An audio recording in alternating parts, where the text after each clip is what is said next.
kepada para pihak perlu disampaikan bahwa hari Jumat akan dicadangkan untuk pemanggilan pihak-pihak yang dipandang perlu oleh Mahkamah Konstitusi berdasarkan hasil rapat yang mulia para hakim tadi pagi. Yang pertama yang perlu didengar oleh Mahkamah adalah Saudara Muhadjir Effendi, Menteri Koordinator Bidang Pembangunan Manusia dan Kebudayaan Republik Indonesia. Kemudian yang kedua, Bapak Airlangga Hartarto, Menteri Koordinator Bidang Perekonomian. Tiga, Ibu Sri Mulyani Indrawati, Menteri Keuangan. Empat, Ibu Tri Risma Harini, Menteri Sosial.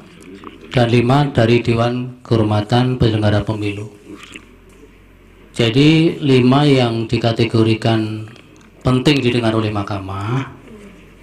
Ini bukan berarti Mahkamah mengakomodir permohonan pemohon 1 maupun 2, karena sebagaimana diskusi universalnya kan badan peradilan yang menyelenggarakan persidangan yang sifatnya interpartes itu kemudian nuansanya menjadi keperpihakan kalau mengakomodir pembuktian-pembuktian yang diminta oleh salah satu pihak.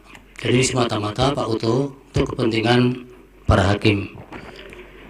Jadi dengan bahasa sederhana, permohonan para pemohon itu sesungguhnya kami tolak, tapi kami mengambil sikap tersendiri karena jabatan hakim memilih pihak-pihak ini dipandang penting untuk didengar di persidangan yang nanti mudah-mudahan bisa didengar di hari Jumat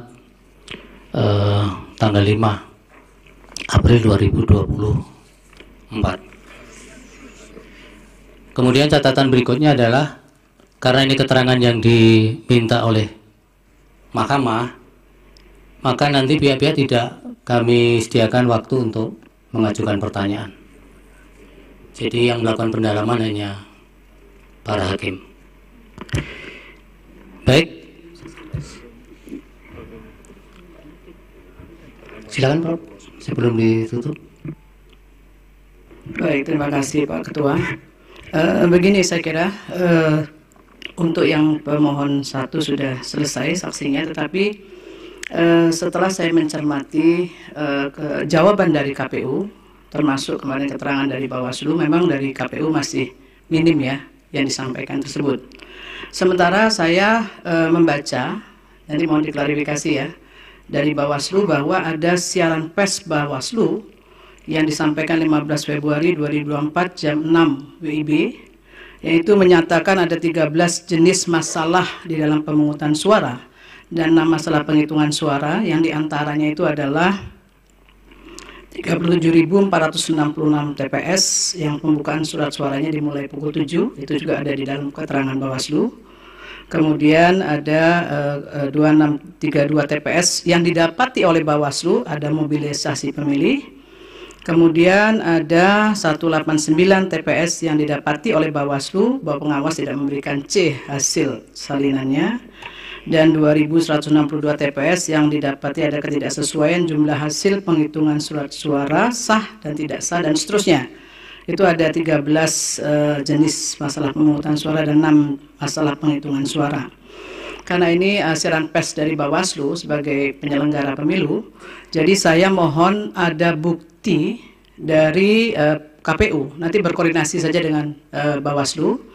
Saya mohon bukti karena di dalam jawaban dari KPU memang tidak ada bukti yang dilampirkan yang berkaitan dengan yang di TPS, termasuk yang didalilkan dari pemohon.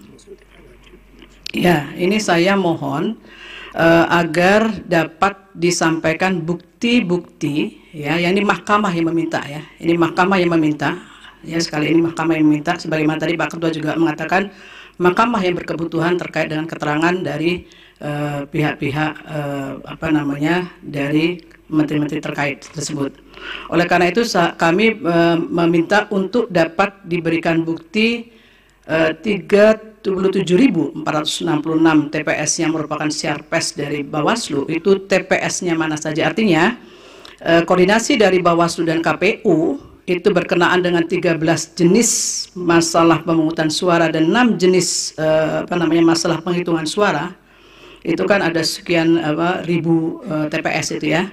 Itu mohon dapat diberikan bukti yang menunjukkan TPS-nya TPS mana saja, perolehan suaranya seperti apa, baik masing-masing pasangan calon 1, 2, 3, kemudian lebih lanjut apa tindak lanjut dari Bawaslu berkenaan dengan hal ini.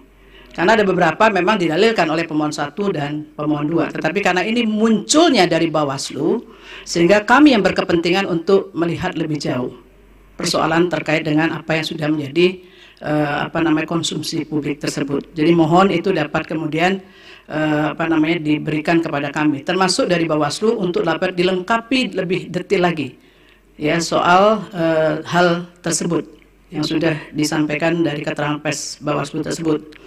Kemudian yang berikutnya, ini memang tadi sudah ditayangkan soal Sirekap, ya, tetapi kemudian ada beberapa dalil-dalil berkenaan dengan TPS-TPS yang muncul karena tidak ada kesesuaian tadi, itu kami juga minta untuk ditindaklanjuti. Ya, jawabannya lebih dielaboratif lagi untuk bisa mendetilkan. Ya, jadi tidak mengatakan sudah selesai begitu, tetapi harus diuraikan lebih jauh. Apa kemudian persoalannya muncul di situ, bagaimana perolehan suara masing-masing pasangan calon, itu penting ya untuk kita lihat bersama, karena ini bisa kemudian kita punya bukti yang lebih komprehensif ya. Saya kira itu saya mohon dapat diberikan tambahan bukti itu. Satu lagi berkenaan dengan Sirekap ini adalah karena dia sebagai satu alat bantu ya, sebagai alat bantu, dan saya mohon nanti bisa ditambahkan keterangan perbaikan yang sudah dilakukan. Dulu kan Pak Hasim kebetulan memahami juga, dulu kan situng, kemudian berkembang sedemikian rupa, berevolusi menjadi Sirekap. Lah perbaikan yang muncul kemudian menjadi Sirekap itu ya, itu apakah kemudian masih ada titik lemahnya di situ, sehingga kemudian dia menjadi sulit sekali untuk bisa diakses. Ya, ini yang kemudian mungkin setelah, kalau tadi sudah melihat yang tayangan tadi, kita lihat itu tidak ada persoalan untuk yang di situ.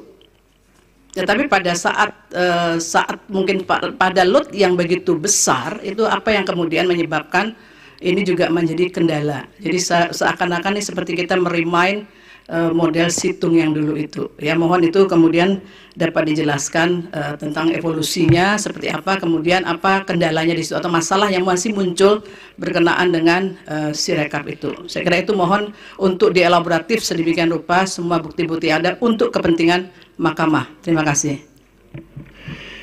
Izin majelis termohon. Sebentar, hakim dulu ada, Pak.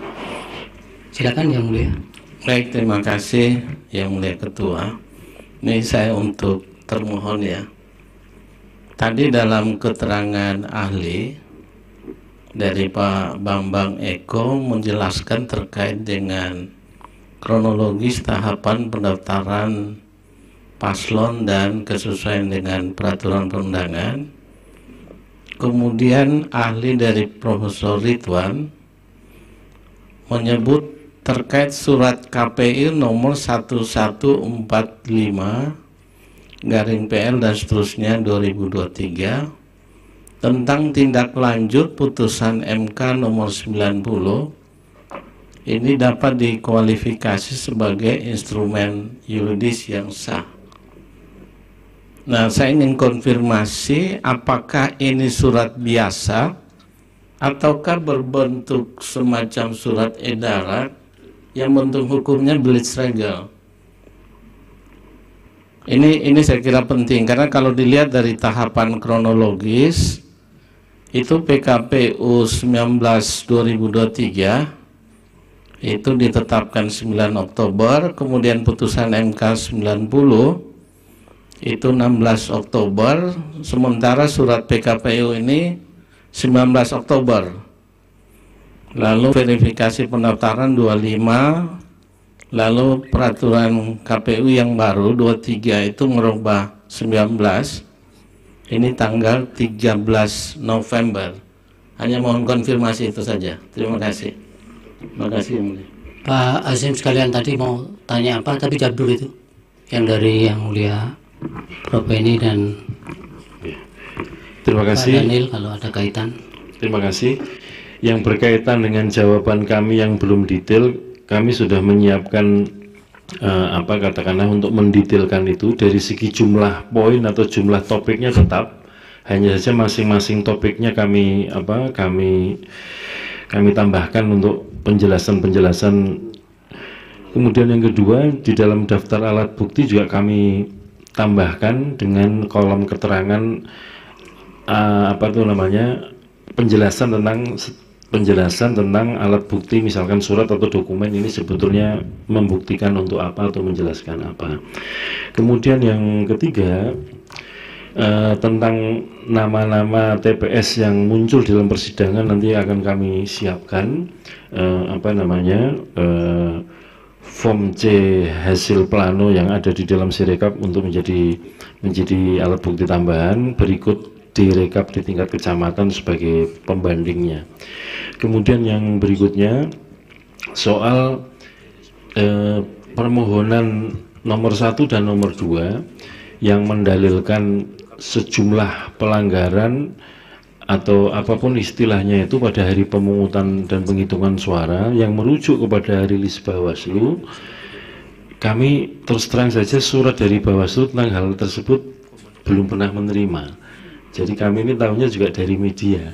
Jadi kalau beban pembuktian kepada kami juga agak berat Yang Mulia, karena kami tidak tahu persis apa yang menjadi masalah. Kan begini Bapak, kan Bapak juga membantah dalil-dalil yang Bapak bantah yang dari pemohon kan. Nah, untuk membuktikan bantahan itu kan juga harus membuktikan. Demikian juga pemohon menguatkan dalil-dalilnya juga harus membuktikan dalil-dalil yang ada di permohonannya. Baik. Termasuk pihak terkait Bawaslu juga. Baik, silakan. Jadi nanti yang berkaitan dengan hal tersebut menjadi ruang lingkup tugas wewenang KPU, tentu saja akan kami akan kami detailkan dalam jawaban-jawaban termasuk alat buktinya. Nah, soal yang tadi yang didalilkan oleh pemohon 1 dan perkara 1 dan perkara 2, nanti kami akan koordinasi dengan Bawaslu tentang problem-problemnya, karena kami juga belum tahu. Misalkan begini, situasinya temuan ini di lapangan tapi sudah diselesaikan, nah kami juga belum tahu. Kami akan diskusikan dulu dengan Bawaslu supaya nanti porsi menjawab kami juga proporsional sebagaimana yang situasi yang di lapangan. Termasuk misalkan begini, di dalam keterangan Bawaslu ketika kemarin menyatakan bahwa dalam pencalonan presiden, teman-teman Bawaslu menyatakan tidak diberikan akses silon presiden pada waktu proses pendaftaran maupun verifikasi. Sebetulnya pertanyaan tersebut juga sudah muncul di dalam dalam pemeriksaan di KPP, dan kami sampaikan sesungguhnya kami telah memberikan akses silon untuk akun silon untuk pemilu presiden, pencalonan presiden. Namun demikian sampai dengan batas waktu terakhir teman-teman Bawaslu belum pernah mengaktifasi akun tersebut, sehingga untuk itu juga kami sampaikan. Nah, yang terakhir soal kronologi nanti akan kami periksa di dalam jawaban kami, nanti akan kami tambahkan soal kronologi tersebut berkaitan dengan terhitung sejak diundangkannya PKPU 19 2023 sampai dengan katakanlah penetapan pasangan calon di tanggal 13 November 2023 yang lalu. Itu nanti akan kami sampaikan, walaupun sebetulnya keterangan tersebut di dalam persidangan di KPP juga pernah kami sampaikan, nanti kami sampaikan kembali. Demikian, terima kasih. Baik.